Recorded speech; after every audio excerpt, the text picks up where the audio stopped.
क्या होगा दुनिया का इंटरनेट के बिना? क्या पावर ब्लैकआउट की स्थिति पैदा होने वाली हो? अगर आप भी जानना चाहते हैं तो वीडियो के आखिर तक बने रहिए। 2025 के लगभग ही देखने को मिल जाएगा। इसका सबसे बड़ा असर पड़ेगा इंटरनेट की दुनिया पर। आज अगर लोगों से कहा जाए कि अपने आप का बिना इंटरनेट मोबाइल फोन के इमेजिन करो तो आधे से ज्यादा लोग तो गले से नीचे पानी नहीं उतार पाएंगे। लेकिन इकोक्लिप्स की घटनाएं हो सकती हैं और इंटरनेट हमेशा के लिए बंद हो सकता है।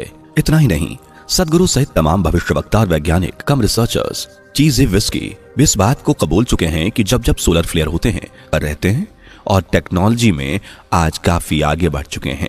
लेकिन आज भी ब्रह्मांड में ऐसी कई घटनाएं हैं जिनके घटने की जानकारी तो हमें होती है लेकिन रोकने का उपाय नहीं। इन्हीं में से एक है सोलर फ्लेयर या सोलर स्टॉर्म या सोलर मैक्सिमम। सीधे शब्दों में कहें तो सूर्य पर जब भयानक विस्फोट के कारण तूफान उठते हैं, प्रकाश और हाई स्पीड के कण अंतरिक्ष में गिरते हैं तो उसे ही सोलर फ्लेयर या सोलर स्टॉर्म कहा जाता है। यूं तो सौर ऊर्जाएं लंबे समय से उठ रही हैं। 2025 तक सूर्य अपनी मैक्सिमम स्थिति में पहुंच जाएगा। दरअसल ब्रह्मांड में मौजूद सभी ग्रहों की तरह सूर्य भी चक्कर लगा रहा है। बस फर्क यह है कि यह किसी अन्य ग्रह का नहीं बल्कि आकाश गंगा के केंद्र की परिक्रमा कर रहा है, यानी चक्कर लगाता है। और उसके चक्कर लगाने के प्रोसेस को कहते हैं साइकिल। खबरों की माने तो सूर्य वर्तमान समय में अपनी 11वीं साइकिल में पहुंच जाएगा। एक सोलर साइकिल 11 साल का होता है, यानी हर 11 साल बाद सूर्य अपनी मैग्नेटिक फील्ड को बदलता है, जिस वजह से सूर्य के उत्तर और दक्षिण में जितना भी ध्रुव होता है वो भी अपनी पोजीशन को बदल लेते हैं। और इस दौरान भयंकर सोलर स्टॉर्म, सोलर फ्लेयर और डार्क स्पॉट जैसी घटनाएं देखने को मिलती हैं। हर 11वें साल जब सोलर अपनी मैग्नेटिक फील्ड को बदलता है तो उस स्थिति को सोलर मैक्सिमम कहते हैं। लोग लाइनों में लगे होंगे खाने के लिए, और मैं आपसे फिर कह रहा हूं कि ये जो लाइनों में आप देख रहे हो ये एक ट्रेलर है।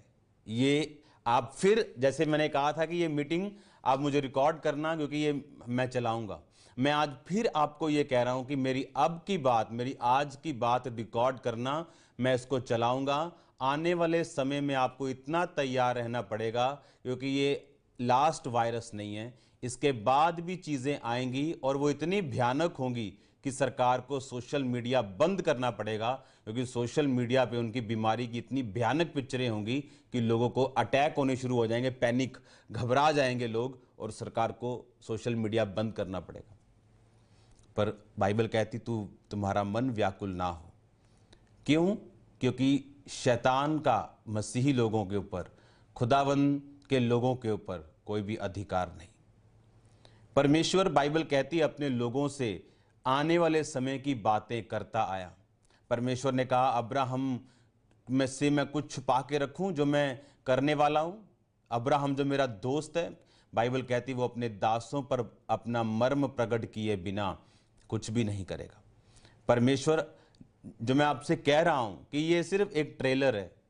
आने वाले दिनों में लोग बेसिक्स के लिए लड़ेंगे, खाने के लिए लड़ाई होगी, राशन मिलना बहुत बड़ी प्रॉब्लम होगी, लेकिन ये अंतिम दिन होंगे जब कलीसिया उठा ली जाएगी और उसके बाद का ये सीन होगा। और परमेश्वर आपको दिखा रहे हैं कि आपको तैयार रहना है। आपको एक दिन आएगा जब यीशु मसीह हमें रैप्चर हो जाएगा और कलीसिया एकदम से, क्रिश्चियन लोग गायब हो जाएंगे और स्वर्ग की ओर चले जाएंगे। उसके बाद ऐसे दिन आएंगे कि लोगों के पास एक खाने के लिए उन्हें मोहरें लगवानी पड़ेंगी, और उस समय जो तो विश्वासी अभी पूरे हैं वो तो चढ़ा लिए जाएंगे स्वर्ग पे, लेकिन जो पूरे नहीं उन्हें सेकंड चांस मिलेगा। लेकिन वो सेकंड चांस उनको अपनी मौत में से होकर उद्धार में प्रवेश करना पड़ेगा। आज लोग समझ रहे हैं कि पिछले सालों से पवित्रताई का प्रीच चल रहा है, हमने सालों से पवित्रताई का प्रचार सुना लेकिन माना नहीं। अब वो दुखी हो रहे हैं क्योंकि उन्हें मालूम है कि परमेश्वर न्याय कर रहा है, परमेश्वर जज कर रहा है लोगों को। और ये सिर्फ कलीसिया के लिए एक ट्रेलर है। परमेश्वर दिखा रहा है कि अंत के दिन, बाइबल कहती, इतने भयानक होंगे कि जो सृष्टि के पैदा होने से अब तक लोगों ने कभी नहीं देखे। मैं आपको फिर कह रहा हूं, मैंने एक वर्ड इस वीडियो में बोला था कि आपको तैयार रहना पड़ेगा, आपको हथियार रखने पड़ेंगे, क्योंकि ऐसे बुरे दिन देशों पर आने वाले जो उन्होंने कभी नहीं देखे। और मैं आपको हथियारों के बारे में जनवरी से बता रहा था, क्योंकि बाइबल कहती परमेश्वर के सारे हथियार बांध लो ताकि तुम बुरे दिनों का सामना कर सको। आपको यह बात समझनी कि क्यों मैं आपको यह बता रहा था कि परमेश्वर ने कहा, इसका मतलब बुरा दिन आएगा। परमेश्वर ने तो सबको जय मसीह की। God bless you all of you. प्यारे परमेश्वर के प्यारे बच्चों, आज मैं आपके पास परमेश्वर के उस ध्यान देने वाली बातों के ऊपर गौर करना चाहता हूँ जो आप लोग जानते भी हैं, परंतु वो चीज हमें दिखती नहीं है। क्यों नहीं दिखती है? क्योंकि ये मेरा अनुभव है। मैं आपको बताना चाहता हूँ कि जिस तरह से हम परमेश्वर के जीवन में आते हैं तो हमारे जीवन के अंदर हमारे जीवन को बदलता हुआ हम देख पाते हैं, और उसी कारण हम जब मसीह बन जाते हैं तो परमेश्वर की योजना की तरफ हमारा हृदय और हमारा मन उसी तरफ जाता है। चाहे हम ना चाहे तो भी हमारी आत्मा परमेश्वर को ढूंढती रहती है। परंतु होता क्या है, मैं जो चीज आपको ध्यान देने वाली बात बताना चाह रहा हूँ वो ये है कि जब हम नाना प्रकार की बुराइयों में पड़ जाते हैं, नाना प्रकार के कठिनाइयों में रहते हैं, हम प्रार्थनाएं करते हैं, उसका जवाब नहीं मिलता। परंतु क्यों? जबकि परमेश्वर ने हमारे लिए अपनी जान दी है, वो क्रूस पर उसने लहू बहाया इसी दिन के लिए कि हम लोग ये ना कहते रहे कि हमारी जिंदगी कब बदलेगी, और ये ना कहते रहे कि ये रोग हमारे कब ठीक होंगे, और ये ना कहते रहे कि हमारे लिए ये व्यक्ति प्रार्थना करेगा तो हम चंगाई को पाएंगे। ये सब चीज का उत्तर हमारे अंदर ही है, क्योंकि परमेश्वर ने हमें जब चुना था तो उसने हमें ये नहीं देखा था कि हम किस रूप में हैं, किस स्वभाव में हैं और किस प्रतिक्रियाओं पर जीवन जी रहे हैं, परंतु उसने हमारे हृदय को जांच लिया था। उसने हमें हमारी माता के गर्भ से वचन के अनुसार हमें चुन लिया गया था। परंतु आज हम इस संसार में भटके हुए हैं, हम लोग परेशान हैं, हम लोग अपनी आत्मा को शांत नहीं कर पा रहे हैं। पर उसका कारण क्या है? हम क्यों अवेयर नहीं हो पा रहे? क्यों हम अपनी प्रार्थनाओं को पूरी तरह से होते हुए नहीं देख पा रहे? इन सब के ऊपर मैं आपको वो चीज बताना चाहता हूँ जिस पर आप ध्यान देंगे और परमेश्वर के जीवन में अपनी सफलताओं को, अपने छुटकारे को और अपने उद्धार को पा लेंगे। तो मेरे भाई बहनों, आप सबसे मेरा निवेदन है कि इस वीडियो को पूरा देखिए, लाइक करें, सब्सक्राइब करें। मैं आपको वो वचन के द्वारा बताने जा रहा हूँ जिसके द्वारा आप पहले से छुड़ाए गए हैं। मैं ये भी जानता हूँ कि आपको सब पता है, परंतु मेरा बताने का फर्ज है।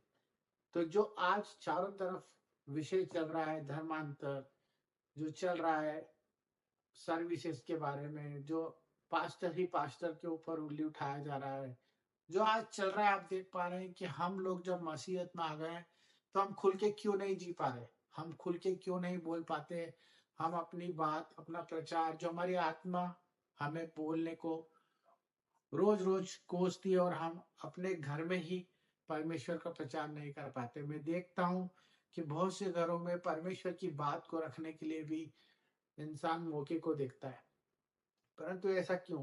क्योंकि ये सब चीजें इसलिए हो रही है क्योंकि हम वचन को पढ़ नहीं रहे हैं, हम वचन पर अमल नहीं कर पा रहे हैं।